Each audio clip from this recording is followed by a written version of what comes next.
Veja que combinação perfeita entre o Evangelho eterno e quando o Evangelho foi estabelecido. Veja que entendimento perfeito que eu preparei para você. Estou usando o texto, o nome dessa Bíblia aqui é Bíblia de Estudo LTT 2018. Ela é uma Bíblia digital, você está vendo, não é de papel. Assim está em Apocalipse 14:6, do jeito que você está vendo aí, ó, Apocalipse 14:6. Deixa eu virar aqui, ó, que você vê só a tela aqui, ó.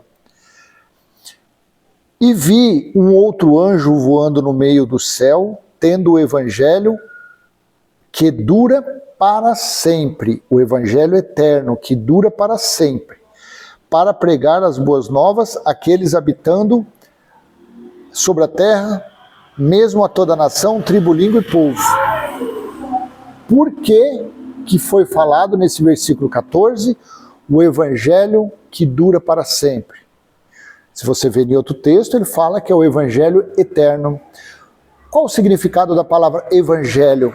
Boas notícias do reino de Deus. Jesus anunciou aos judeus dizendo que estava próximo. Veio Paulo e anunciou aos gentios dizendo que estava próximo.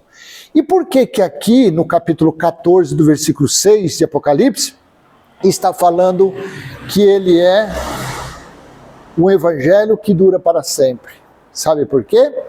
Porque exatamente, você vai ler agora o próximo capítulo, que é anterior, o capítulo 11, versículo 15, quando o evangelho foi estabelecido. Olha aí, ó, confere aí.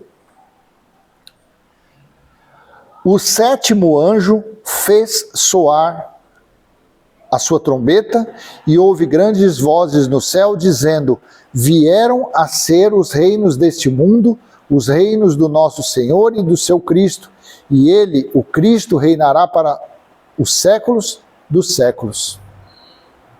Aí você viu, quando chegou no capítulo 14, aí pronto, aí já era o evangelho eterno, já era o reino de Cristo estabelecido. Mas aí você pergunta, mas como assim? Como que foi estabelecido?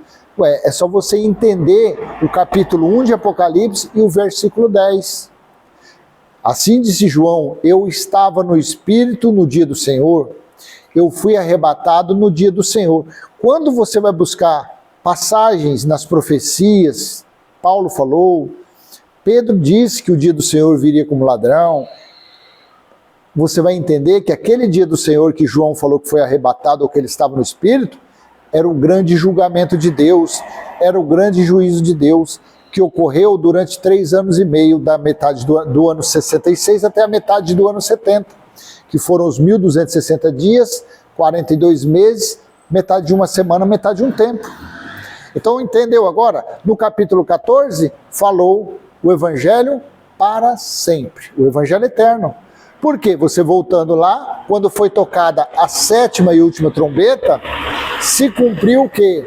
As promessas de Daniel capítulo 7, versículo 13, versículo 10, versículo 13, versículo 14, versículo 18, versículo 27. Se cumpriram. O grande juízo de Deus. Então, por isso que no capítulo 14 ele se tornou o evangelho, o reino de Cristo eterno, estabelecido aonde? Nos espíritos das pessoas. Tá bom? Então, deixei fatiadinho para você, capítulo 14, versículo 6 e capítulo 11, versículo 15. Quando o evangelho foi estabelecido, foi cumprido, e por que ele é chamado de evangelho eterno ou evangelho que dura para sempre? Porque não tem mais nada para acontecer. O evangelho eterno não se prega, o evangelho eterno não se anuncia, o evangelho eterno você vive. Porque viver o evangelho eterno é você viver com a sua mente, com o seu entendimento, com o seu coração, no reino estabelecido de Cristo, onde ele mesmo está em nosso espírito. Tá bom? Então vou deixar essa pequena mensagem com você, e se foi útil, curte, comenta, compartilha, se inscreve. Até a próxima. Tchau, tchau.